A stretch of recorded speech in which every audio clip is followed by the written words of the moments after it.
Doctor Chawla, سب سے پہلے تو یہ بتائیے کہ ہم عام طور پہ یہ بات سنتے ہیں، اور میں تو یہ بہت ہی سنتا ہوں کہ آپ کو بادی کھانا نہیں کھانا، اس سے کیا ہوگا؟ بادی کھانے سے آپ کی انڈائجیشن ہوگی اور گیس ہوگی یا یہ ہوگی۔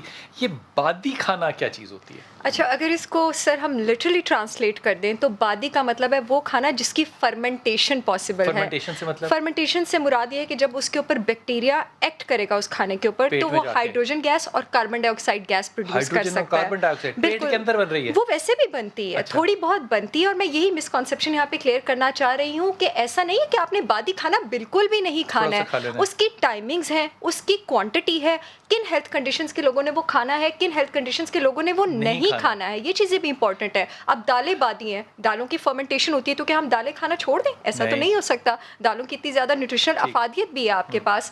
اب کچھ کم بادی اور کچھ زیادہ بادی، کچھ کم بادی ہوتی ہے، کچھ زیادہ بادی ہوتی ہے۔ سب سے زیادہ بادی میں آپ کے پاس جو ہے دالیں آ جاتی ہیں، زیادہ بادی میں آپ کے پاس گوبھی آ جاتا ہے، آپ کے پاس بڑی فیمس سبزی بالکل بادی ہے۔ یہ ایسا کیا سوچنا درست ہوگا کہ وہ چیزیں بادی ہیں جو کہ ڈائجیشن میں زیادہ وقت لیتی ہیں؟ نہیں، ایک آپ کے پاس ہوتا ہے سالبل فائبر، وہ بھی آپ کے پاس ڈائجیشن میں زیادہ وقت لیتا ہے لیکن اس کی فرمنٹیشن پاسبل نہیں ہے۔ اب وہ ڈائجیشن میں زیادہ آپ کے مثلاً آپ کے پاس جو کا دلیا سالبل فائبر ہے، مثلاً آپ کے پاس جو اسٹرابیریز ہیں وہ آپ کے پاس سالبل فائبر ہے، مثلاً جو آپ کے پاس نٹس ہیں، خاص کر کے جو پسٹیچو ہے، جو آپ کے پاس والنٹس ہیں، وہ سالبل فائبر ہے۔ اب اس کا زیادہ فائدہ لینے کا یہ آپ کو یہ فائدہ ہو جاتا ہے کہ آپ کے اسٹمک میں وہ پانی کو بہت زیادہ کھینچتا ہے تو ڈائجیشن سلو کرتا ہے، ڈائبٹیز کے لیے بھی اچھا ہے، ویٹ لاس کے لیے بھی اچھا ہے، ایپیٹائٹ سپریس کرتا ہے۔ بادی کھانا ڈائجیشن میں سلو نہیں ہوتا، اس میں یہ ایبلٹی ہوتی ہے کہ وہ لارج انٹسٹائن بڑی آنت کے بیکٹیریا کو ٹریگر کر سکتا ہے کہ میرے اوپر ایکٹ کرو اور گیس پروڈیوس کرو۔ اب اگر اس کی ٹائمنگ وہ ہوگی جس ٹائم میرا کیلری برننگ پروسیس سلو ہے، یعنی شام کے ٹائم کہتے ہیں نا گوبھی مت کھاؤ، ماش کی دال مت کھاؤ، تو اس ٹائم جب کیلری برننگ پروسیس سلو ہے، آپ اس کو برن نہیں کر سکتے تو وہ گیس آپ کو ٹربل کرے گی، وہ بلوٹنگ آپ کو ٹربل کرے گی۔ اگر یہ وہ لوگ لیں گے جن کو آلریڈی جو ہے کانسٹیپیشن کا پرابلم ہے، گیس کا پرابلم ہے، بلوٹنگ کا پرابلم ہے، تو ان کے لیے پرابلم ہو جائے گی۔ تو یہ جو ہم کہتے ہیں گیس ہوئی ہے، یہ کاربن ڈائی آکسائڈ ہوتی ہے اور ہائیڈروجن گیس ہوتی ہے آپ کے پاس۔ یہ جو لوگ آپ کے پاس دودھ کو لے کے انٹالرنٹ ہوتے ہیں، جو لوگ لیکٹوز انٹالرنٹ ہوتے ہیں، ان کے لیے تو پھر وہ دودھ بھی بادی ہی ہے نا، کیونکہ ان کے جسم میں آپ کے پاس لیکٹیز نہیں ہے۔ تو لیکٹوز انٹالرنٹ لوگوں کو یہ بلوٹنگ، فلاٹولینس، ایبڈومینل کریمپس کیوں ہوتے ہیں؟ کیونکہ ان کی لارج انٹسٹائن میں ہائیڈروجن گیس ضرورت سے زیادہ پروڈیوس ہو رہی ہوتی ہے، کیونکہ لیکٹیز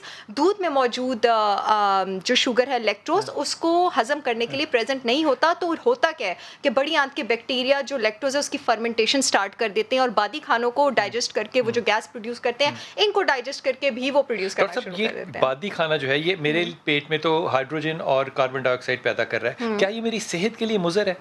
دیکھیں، ڈیپینڈ کرتا ہے کہ اگر آپ اس کی کوانٹٹی بہت زیادہ لیتے ہیں، آپ اس کی ٹائمنگ جو ہے وہ کس ٹائم پہ لیتے ہیں۔ اگر فار ایگزامپل کوئی ایسا انسان لے، if some one is gluten intolerant, اب کوئی ٹالرنٹ ہی نہیں ہے گلوٹن کو، اب اگر وہ ویٹ لے گا تو اس کے لیے گندم کے اندر جو پروٹین ہوتی ہے، گندم کی جو روٹی خوبصورت بنتی ہے وہ جس چیز کی وجہ سے بنتی ہے اس کو گلوٹن کہتے ہیں، but again all that glitters is not gold. تو اب آپ کے پاس جن لوگوں کو گلوٹن انٹالرنس ہے وہ اگر گندم کو کھاتے ہیں تو ان کے لیے وہ بیکٹیریا اگین اس پہ فرمنٹیشن کرے گا، کیونکہ گلوٹن ڈائجسٹ نہیں ہو رہا ہے۔ لارج انٹسٹائن میں سے آتا ہے، بالکل لارج انٹسٹائن ہماری جو بڑی آنت ہے، اس میں یہ بیکٹیریا ہوتا ہے، ہونا چاہیے، یہ اسی لیے ہم پروبائیوٹکس کی بات کرتے ہیں نا۔ ایبسلیوٹلی، اس کو گڈ اور بیڈ بھی کہتے ہیں، لیکن وہ لوگ جن میں خاص انزائمز پریزنٹ نہیں ہوتے ہیں یا جو بادی بہت زیادہ کھا لیتے ہیں، ان کے لیے گڈ بیکٹیریا بھی بیڈ کا کام کر سکتا ہے، کیونکہ انہوں نے تو آپ کے پاس ڈائجسٹ کرنا ہے۔